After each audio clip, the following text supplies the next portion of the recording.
to have an opt-in organ donor policy. Not very many people opt in. You might say, what's going on with the Netherlands? The answer is that the Netherlands has put an enormous amount of effort into public campaigns to get people to become organ donors, because apparently this is an outcome that the government of the Netherlands dearly desires. You want to go to some place near the Netherlands and ask Belgium how much they spent on public campaigns to get people to become organ donors. I'm guessing not much, right? So there we have it. That's default bias in a nutshell. In the same paper from which that figure came, Johnson and Goldstein, 2003, they did a survey experiment, 161 respondents, and they asked the question, would you give consent to donate your organs? And they asked the question in 3 different ways. The first one was, if the default was to not donate, in other words, an opt-in, would you choose to opt in? If the default was to opt out, would you opt out, right? Which is sort of the mirror image question. And then they asked a version which was, if there was no default, which in this literature is called active choice. You now have to take an action to make either choice. You can't make no choice.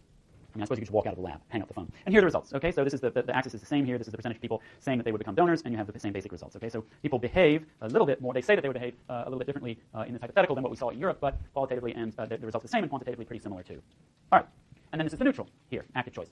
So now this is, you might think, wait, you don't have any letters. So what I want to do is to get you guys to give me potential answers to this question. Why might we think of the opt-out condition as being closer to true preferences? Okay? So I want you guys to take a minute to think about that, formulate a one-sentence answer that I can write on the board that will then become one of the options we choose from. Good? Talk amongst yourselves.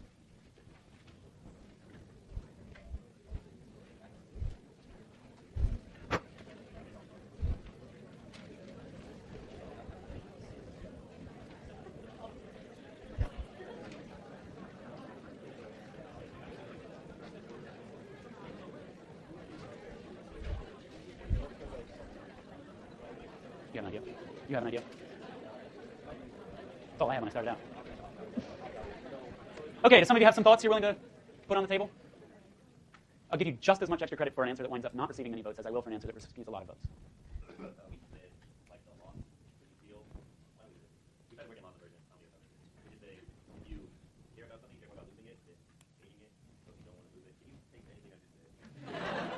So is this loss aversion with respect to your organs? Okay, so just with respect to life in general, not perhaps with respect to Andrew in particular, don't assume that because something is funny at first blush means that it's wrong. I mean, in this case it may be wrong, but don't assume that. There are other factors involved here that would help us make our prediction. What is Elliott loss aversion? Here and then there.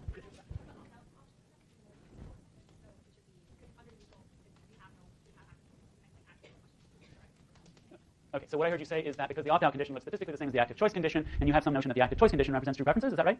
Okay, and I was going to go over here. Okay.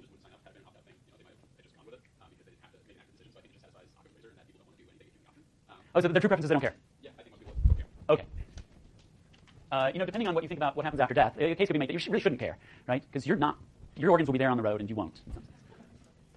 Okay, one more. Timothy, that was yours.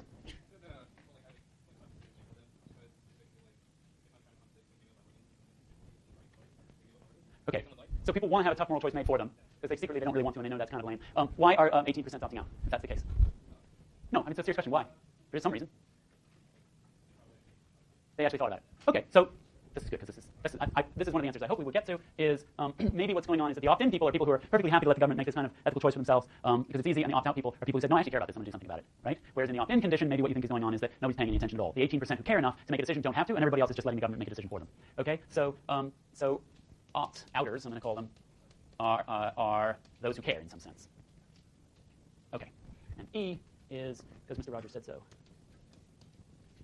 Okay. Anybody see what I do when I there it is? Go.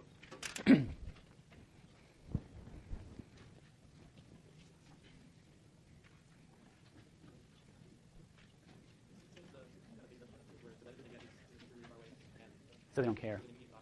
Then why is the 18% so interested? I think that might be the right answer. I'm not sure. 3, 2, 1. Come on, 2 of you aren't paying attention to me. One more. Okay, good, thanks. Okay. All right, I love it. So nice wide distribution. So what were our answers? Loss aversion with respect. So there are 10 of you who are going to get together with Andrew after the class and discuss loss aversion with respect to organs. A theory I believe in strongly, by the way. I certainly am very loss averse with respect to my organs. You can do an experiment, right? Because you've got 2 kidneys, you don't need them both. So if I say I don't want you to take away my kidney, I say I have 2 kidneys, and what's my willingness to accept payment for the first one? And then I have 1 kidney, what's my willingness to accept to receive a second? You could do this, right? The downward effect experiment on kidneys, and you just randomly distribute people to an initial operation to remove one of their kidneys. Let's talk. Undergraduate thesis. Okay, who said B? Who said B? Yeah. I mean, same as what you said, or B, right? Yeah. It's basically plus or neutral. Also, I know B, but the thing is, I think opt-in, there's peer pressure. Like, they don't want to look like a bad person, and the same thing applies to opt-out. I mean, that's the difference between them. So the opt-out. So 18% people opt out, they're bad. Like, I'm the person asking you, do you want to donate your organs? And then you say, no, I'm going to opt out. You're like, oh, okay. Yeah. But if you opt in, opposite at first. That's why more people than really want to give their organs end up doing it because it's the way they do it. I see. So that you like the B answer that supports opt-out, but you're also a little bit concerned about that in the sense that maybe that number is really based on sort of peer pressure, and indeed maybe peer pressure is affecting this as well. Now, of course, in reality, nobody's typically watching you when you make these decisions. I think in some sense you've sort of put your finger on D a little bit, because to opt out, you've got to be willing to overcome that peer pressure, social pressure. You have to make a little bit of effort, the transaction cost of making the switch. And so you can make an argument, I don't know how confident you can be in it, that the opt-in is people for whom, hey, look, this is the payoffs here don't really matter to me. It's way in the future, as Timothy pointed out in a side conversation, and I'm not going to be there. Whereas the opt-out people, the people who really don't want it, are people who have some other much more keenly felt preference. I don't approve of this for myself. No, I don't want that. So for both of these reasons, I think we could argue that the opt-out is more sort of reveals true preferences in some sense. The reason it matters is this. In the real world, where you're basing your policy choices not on some experiment but on observations, you often don't have the neutral to refer to. Okay? You're moving people either from opt-in to opt-out or the other way around. And the kind of point of all this is to sort of put on the table the idea that we can make a conjecture about what choice should reflect people's true preferences. We can't actually know. We can't actually know whether the number of people who genuinely wants to become an organ donor is closer to 82% or to 42%. What we know is that changing the default changes people's behavior a lot. Yeah, I mean, there's lots of situations in which it would be perfectly trivial to make it an active choice. So the question was, couldn't you just make it an active choice by saying at the time of... So here's the question. I come in to fill out the form, and I don't... You say you have to choose one of these things, and I don't. Are you going to deny me a driver's license? If you don't put your birth date, they're going to deny you a driver's license. But the kind of possibility here, right, the kind of thing that makes that hard, is that you want to do this for a choice that from the standpoint of whether or not you get to drive legally is pretty trivial. So maybe it's not, the DMV isn't really feeling... And so if the DMV isn't going to enforce the active choice, then that becomes opt-in. Okay? So, but you have the right intuition. The question is, in any given context, can you actually implement an active choice? Okay. Yeah, because typically frequently active choice will actually turn into opt-in. Okay. All right, now let's see this in a situation where there's a sort of more obviously economic relevance. Okay, so we're looking now at evidence on 401k retirement accounts. A 401k is a type of tax-deferred savings account. Okay, so this is available to you if your employer happens to offer one. If your employer is the government, it's going to be a 457. There are various different approaches to doing this in the legal code. They're all basically the same. Yes?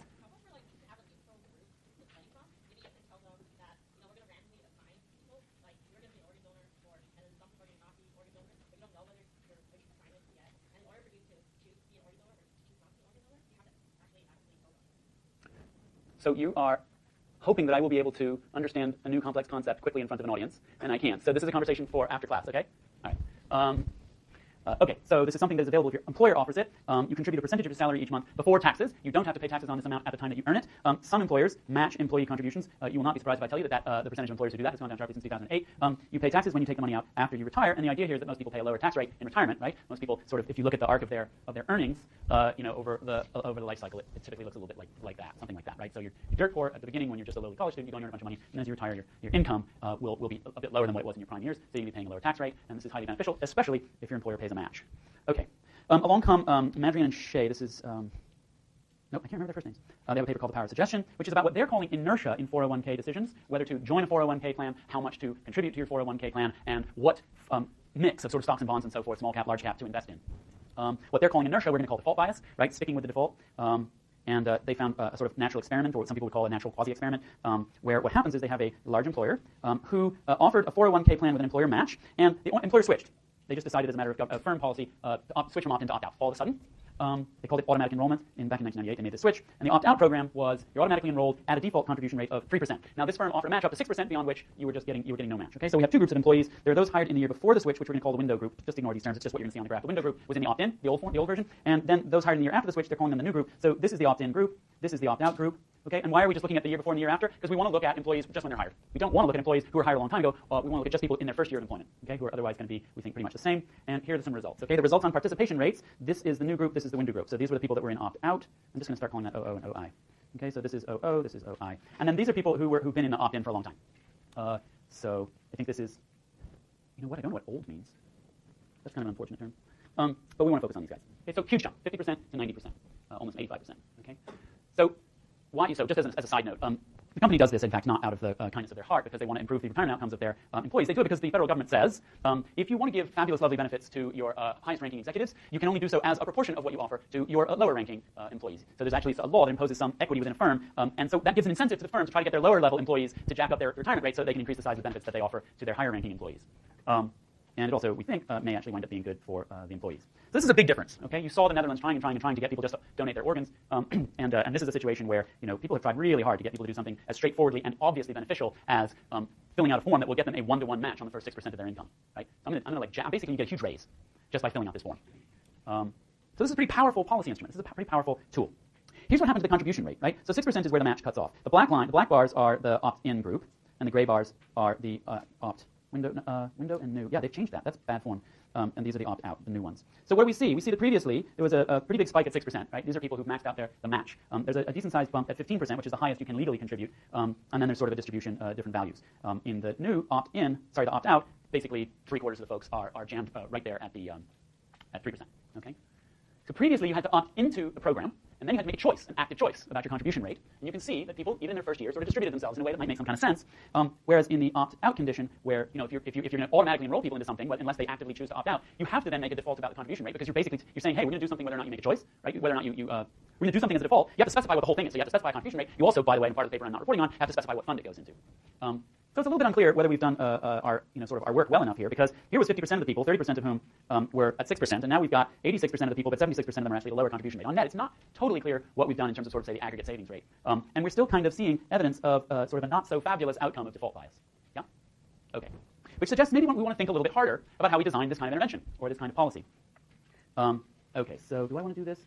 I want to skip this. I want to do this. Does this policy, the one we just saw, switching from opt-in to opt-out, does this policy satisfy asymmetric paternalism? Does it satisfy libertarian paternalism? Both or neither?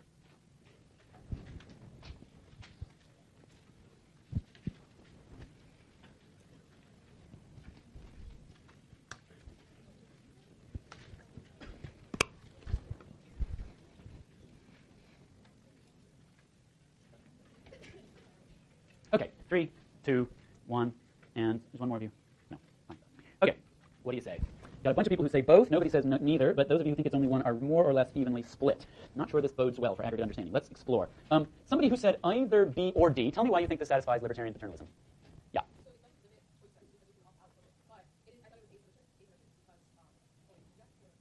I'm saying just explain why you think it does satisfy libertarian paternalism, and if you want to then go on and explain why you think it does or doesn't satisfy symmetric, that's fine. No, just say the first part of your answer again. Right. You want to opt out. You want a 401k, you can have it. You don't want a 401k, you don't have to have it. You want to contribute at 6%, 15%, do whatever you want. The only constraints on your choice set are set by the federal government. Can't go above 15%. That's your point? Okay. Anybody disagree with that? Yes. Loss aversion. Organ donation. I mean, I don't know what nudge means, but it means like it nudges you into something you might not be comfortable with. Right. So this might nudge you into something that you're not comfortable with, and I'm gonna recharacterize not comfortable with as might not be what you actually wanted. Right. So this actually could have nudged you away from your true preferences. Okay. So, but do you agree that it didn't restrict your choice set? So this is an interesting thing in some sense. So I took advantage of your default bias. So is that coercive or not? I don't know if it's coercive. I do know that it did not restrict your choice set. Okay? But whether it was coercive or not, I don't know. And whether it pushed you towards your true preferences or away from them, I also don't know. But I agree with the essence of the original answer. Yeah. So it looks like we've taken a bunch of people from 6% to 3%. And if we think, so the contribution rate in the original setup, so you had to opt into the plan, but then you had to, I think, make an active choice about the contribution rate. There was no default on the contribution rate once you decided to sign up for the plan. Now, going back to the point over here about active choice, this is a situation where you can, for sure, impose active choice on the contribution rate in the opt-in. Because if you want this thing, you've got to fill out a form. You can't have a 401k without specifying a contribution rate. It's meaningless, right? So if you opt in, you've already got the form in front of you. You have to fill it out and sign it. The form will be meaningless if you don't specify a contribution rate. So there I can do active choice, okay? And we saw people doing 6%, which suggests that distribution maybe is more like people's true preferences. And I think you're supporting Andrew's point that it looks like we've taken some of those people, some wanted 15%, some wanted 6%, and various other things. We've shoved them all into 3%. So notice the word I chose, right? So I'm reflecting my own sort of ethical bias. I don't know, but I'm sort of saying this feels like a shove. It feels like not a nudge because I know how you are, right? You all have default bias, right? I mean, there are definitely lectures you should get up and leave, and you don't. Why? Sorry, that's a bad example. But so yeah, so this is an issue. This is an issue. But is that an issue about whether or not this satisfies the definition of libertarian paternalism?